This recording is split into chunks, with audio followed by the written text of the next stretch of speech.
Good morning to all. आज के इस वीडियो में हम संवैधानिक उपचारों का अधिकार राइट टू कॉन्स्टिट्यूशनल रेमेडीज़ के बारे में अध्ययन करेंगे। हमने पहले पढ़ा था कि भारतीय संविधान नागरिकों को 6 मौलिक अधिकार प्रदान करता है। आज हम जो अंतिम मौलिक अधिकार है, सबसे इम्पोर्टेंट भी है, उसी के बारे में अध्ययन करेंगे। मूल अधिकारों की संवैधानिक घोषणा तब तक अर्थहीन, तर्कहीन एवं शक्तिविहीन है जब तक कि कोई प्रभावी मशीनरी उसे लागू करने के लिए ना हो। और इस तरह आर्टिकल 32 संवैधानिक उपचार का अधिकार प्रदान करता है। यानी ये जो 5 मौलिक अधिकार अब तक जिन पर हमने चर्चा की, ये 5 मौलिक अधिकार, इन जो 5 मौलिक अधिकारों की रक्षा का कार्य है वो छठा मौलिक अधिकार यानी संवैधानिक उपचारों के अधिकार के द्वारा की जाती है। यानी दूसरे शब्दों में मूल अधिकारों के संरक्षण का अधिकार स्वयं में ही एक मूल अधिकार है और यही व्यवस्था मूल अधिकारों को वास्तविक बनाती है।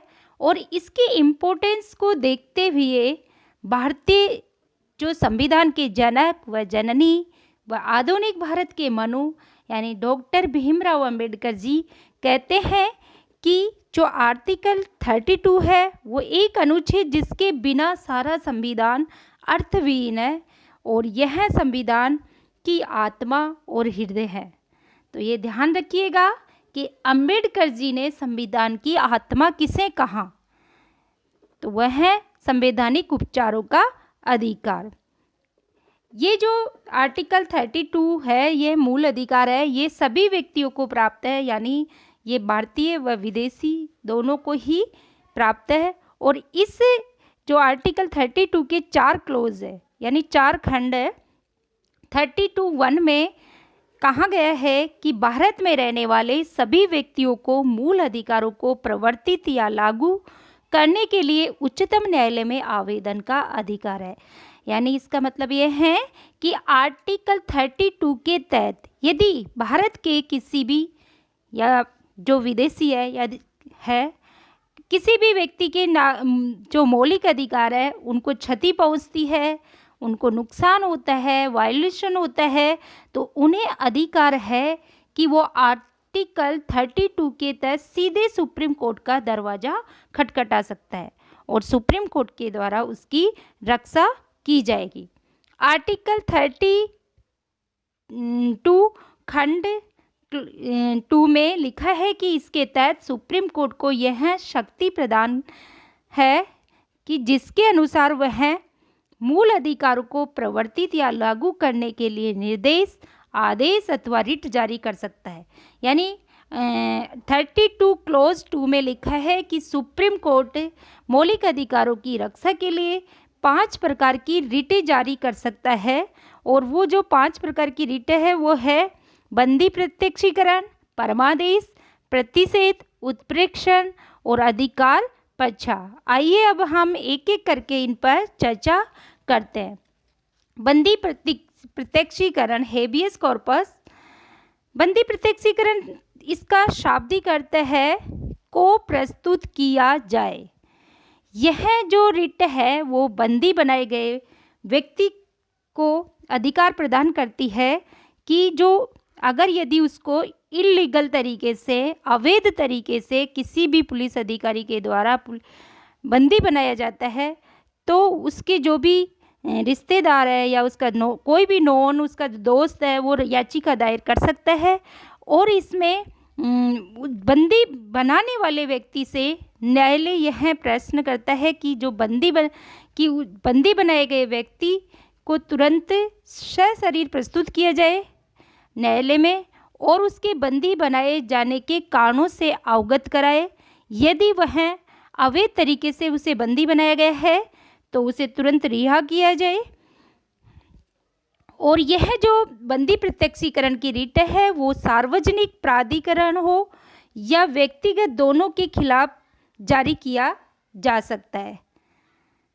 दूसरा है प्रमादेश, मैंडेमस, यानी इसमें यह जो इसका शाब्दिक अर्थ है वो है कि हम आदेश देते हैं, और यह जो सरकारी कर्मचारी है उसके विरुद्ध जारी की जाती है। अगर कोई सरकारी कर्मचारी अपने कर्तव्य का निर्वहन ठीक ढंग से नहीं कर रहा है तो उसे तुरंत आदेश दिया जाता है कि इस अमुक काम को तुरंत किया जाए।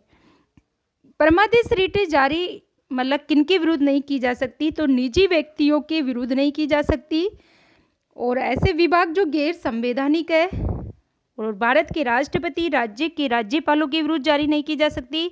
उच्च न्यायालय के मुख्य न्यायाधीश जो न्यायिक क्षमता में कार्यरत है उनके विरुद्ध परमादेश रिट को जारी नहीं किया जा सकता है।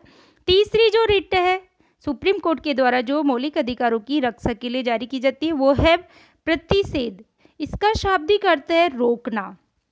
यह उच्च न्यायालय द्वारा अधीनस्थ जो न्यायालय है या अभिकरण है को अपने न्याय क्षेत्र से उच्च न्यायिक कार्यों को करने से रोकने के लिए जारी की जाती है। इसमें एक तरह से जो उच्च न्यायालय के द्वारा मतलब जो सब ऑर्डिनेट जो अदालतें हैं उनके विरुद्ध जारी की जाती है कि यह अमुक काम को तुरंत रोक दिया जाए क्योंकि ये तुम्हारे अधिकार क्षेत्र से बाहर है, और इसीलिए प्रतिषेध जो संबंधी रिट है सिर्फ न्यायिक और अर्ध न्यायिक प्राधिकरणों के विरुद्ध ही जारी की जा सकती है।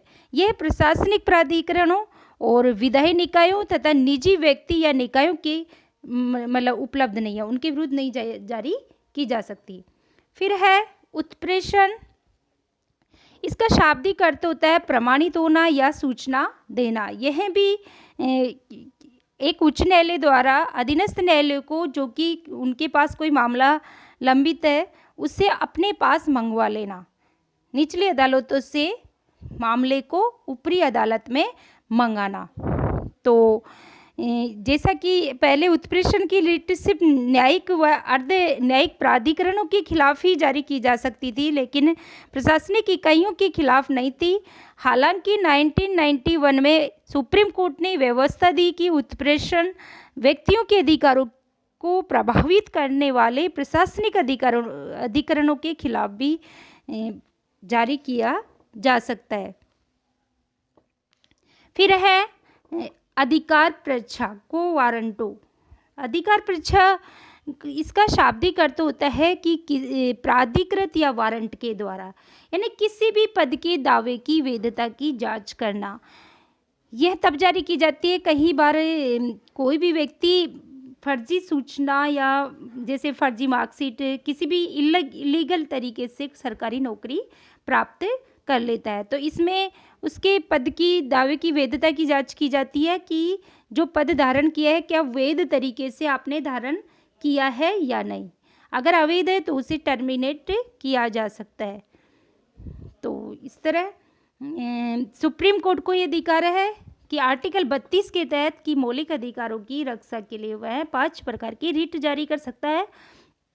हालांकि हाई कोर्ट को भी अधिकार है कि वह भी 5 प्रकार की रिट जारी कर सकता है, लेकिन ये ध्यान रखिएगा कि वह मूल अधिकार में नहीं आता है। आर्टिकल 32 क्लोज 3 में लिखा है कि संसद को यह शक्ति प्रदान की गई है कि वह किसी भी अन्य मतलब सुप्रीम कोर्ट और हाई कोर्ट को छोड़ करके रिट जारी करने की जो शक्ति है वो अन्य न्यायालय को भी दे सकती है। आर्टिकल 32 क्लोज 3 में ये कहा गया है। वैसे तो हाई कोर्ट को सुप्रीम कोर्ट को ये 5 रिटें जारी करने की शक्ति प्राप्त है। सुप्रीम कोर्ट को आर्टिकल 32 के तहत और हाई कोर्ट को 226 यानी 226 के तहत, लेकिन आर्टिकल 32 क्लोज 3 में ही लिखा है कि संसद को शक्ति है कि वो अन्य न्यायालय को भी दे सकती है।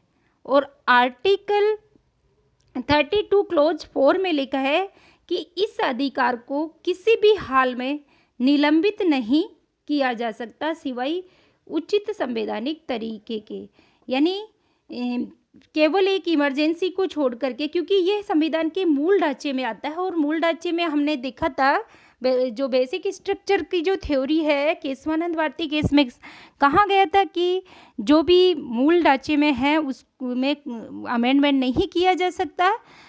संसद संविधान में कोई भी संशोधन कर सकती है, लेकिन जो हमारा मूल ढांचा है उसको बनाए रखना है। तो इसीलिए इमरजेंसी के समय ही इसको निलंबित किया जा सकता है संवैधानिक तरीके से ही, अन्यथा नहीं। आइए अब हम ये भी जानेंगे कि जो सुप्रीम कोर्ट और हाई कोर्ट दोनों को रिट जारी करने की शक्ति है, तो इन दोनों की जो रिट जारी करने की जो शक्ति है उसमें क्या डिफरेंस है। तो सुप्रीम कोर्ट केवल मूल अधिकारों की क्रियान्वयन को लेकर रिट जारी कर सकता है, लेकिन जो हाई कोर्ट है वो इनके अलावा किसी और उद्देश्य को लेकर भी इसे जारी कर सकता है, और किसी अन्य उद्देश्य शब्द का अभिप्राय किसी सामान्य कानूनी अधिकार के संबंध में भी है। तो इस तरह सुप्रीम कोर्ट के रिट संबंधी न्यायिक अधिकार जो हाई कोर्ट है उससे कम विस्तृत है, लेकिन इसका प्रभाव सुप्रीम कोर्ट का ज़्यादा है, क्योंकि सुप्रीम कोर्ट का प्रभाव संपूर्ण भारत में है और जबकि हाई कोर्ट का प्रभाव केवल उसके राज्य तक ही सीमित है। और जो तीसरा डिफरेंस है वो है कि आर्टिकल 32 के अंतर्गत उपचार अपने आप में एक मूल अधिकार है, इसलिए जो सुप्रीम कोर्ट है वो अपने रिट न्याय क्षेत्र को नकार नहीं सकता। दूसरी ओर आर्टिकल 226 के तहत उपचार विवेकानुसार है, इसलिए हाई कोर्ट अपने रिट संबंधी न्याय क्षेत्र के क्रियान्वयन को नकार सकता है। तो आर्टिकल 32 सुप्रीम कोर्ट की जो मूल अधिकार के संबंध में उच्च न्यायालय को प्राप्त अनुच्छेद 226 के तहत शक्ति प्रदान नहीं करता है। इस तरह है सुप्रीम कोर्ट को मूल अधिकारों का रक्षक एवं गारंटी देने वाला बनाया गया है, क्योंकि वैसे हम अगर जो कानूनी अधिकार होते हैं उसमें अपील के माध्यम से सुप्रीम कोर्ट पहुंचते हैं, लेकिन मूल अधिकार के मामले में हम सीधे सुप्रीम कोर्ट का दरवाज़ा खटखटा सकते हैं, और सुप्रीम कोर्ट इन 5 रिटों के माध्यम से हमें राहत प्रदान करता है। Thank you so much.